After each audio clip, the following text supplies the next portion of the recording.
Actually, mas nakakaya. O, sige, game. Like, why am I sige, game. Ikaw na lang. But you know, feeling ko kasi... Nahihiya tayo parehas. Because we're so flattered. We really are. Feeling ko kasi pasok siya sa personality natin, sa lifestyle natin. So, di ba, mga... Hobbies natin. Hobbies natin.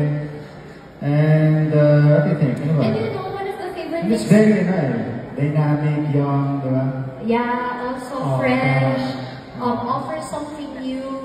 But also, one of the best I remember na enjoy namin ni Josh during the shoot was when we were dropping the phone and hindi siya nasisira talaga at all. So, and it's very durable. And the reason why I'm bringing that up is because we live such a fast life that, you know, sometimes phones can fall out of our pockets, and when they fall, our Honor 400 doesn't break.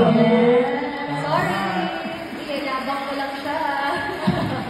Exactly, Julia. So we crafted it with durability because we know that your fans, Filipino people, they deserve a quality smartphone aside from advanced AI technology.